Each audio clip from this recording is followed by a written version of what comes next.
Well, the JDF is reporting that an aircraft went missing shortly after takeoff from Montego Bay, St. James yesterday, and it has crashed. According to Major Battle Jarrett, the Civil Military Cooperation Officer of the JDF, all 3 people who were aboard the plane have died. Jarrett says the wreckage of the plane was found in a bushy area of Trelawney around 4 p.m. Friday with the help of residents who reported seeing the plane flying at a very low altitude. The plane, with 2 pilots and mechanic on board, disappeared from radar shortly after takeoff from the Sangster International Airport.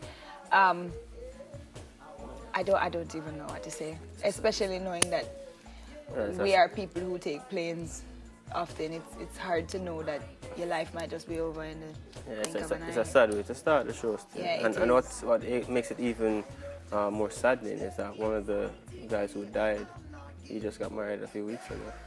You know, so condolences out to their families, of course, because that's just not something anybody wants to hear.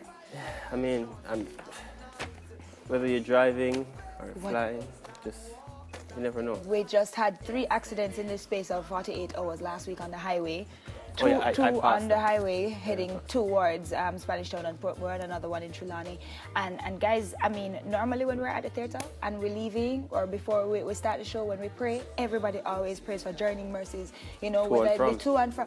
And you take it for granted a lot of the time that you're just asking for it, but it's a real thing, you know. When you ask for it, you have to make sure that you ask for real, because you don't know if you can make it home. You could be driving perfectly fine and somebody else like a mad person. So, condolences out to the families, but guys, take care on the roads now, please. And take care in the air. We don't know how much you can do in the air, but take care if you can take care. A parent's worst nightmare is leaving their child in the care of someone else and they end up hurt. Well, that happened in Indianapolis. Tiffany Griffin, earlier this week, the mother of a 1-year-old, dropped her son off at daycare and was called to come pick up her son. When she arrived, her son's face was bloody and scratched. Griffin was outraged that she punched his daycare worker. Don't laugh.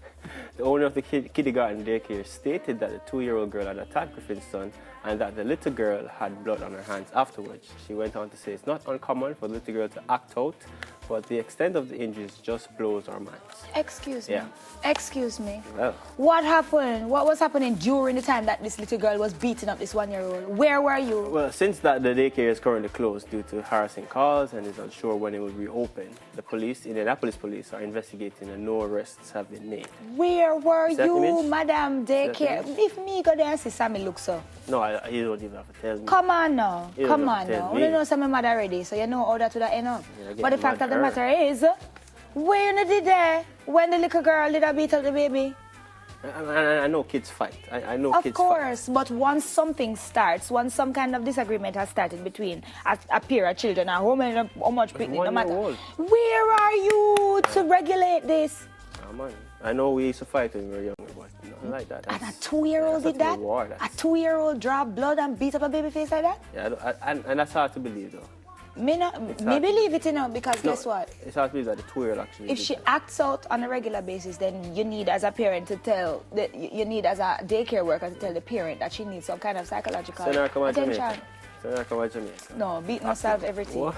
Oh, next up, Riri is back in the news. She's officially working on a reggae album. In a Vogue profile promoting Savage X Fenty, that's her lingerie line, and Ocean's 8, the new movie, Rihanna gave details about Auntie's follow-up. With her 9th album, Rihanna is moving the needle on her creative output all over again. She plans to make a reggae album, Vogue reports.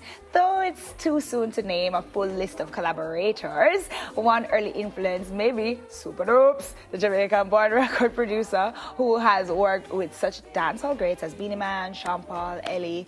According to Vogue, Rihanna named Bob Marley as her favorite reggae artist, and you could have tell that from when she did a redo of her song. Buffalo Soldier is her all-time favorite Bob Marley song. Big up yourself, Riri. You know, so when I have no hard feelings, reggae is a Jamaican thing, but you know, it morph over to Caribbean, so you can't hold a piece of it. I wonder how Tyrone go get along. Tyrone girlfriend. Oh, Tyrone? Cameron? Yeah. Really? I think she probably include him in one of them. I thought her boyfriend was a billionaire that lived in France. No, man, not Tyrone. No? Tyrone? Tyrone. Oh, I'm sorry. And and she's Jodie's bestie. Okay, no, great. Tyrone boyfriend. Tyrone girlfriend. Okay. Jodie's boyfriend. Jodie's not Tyron's not Jody's boyfriend. What is going on with Tyrone you? is Rihanna's boyfriend. Oh, Jesus. All right, well, guess what? That's it for trending topics this morning. And as we said earlier, take on the time on the road, people. And the pedestrians, look up.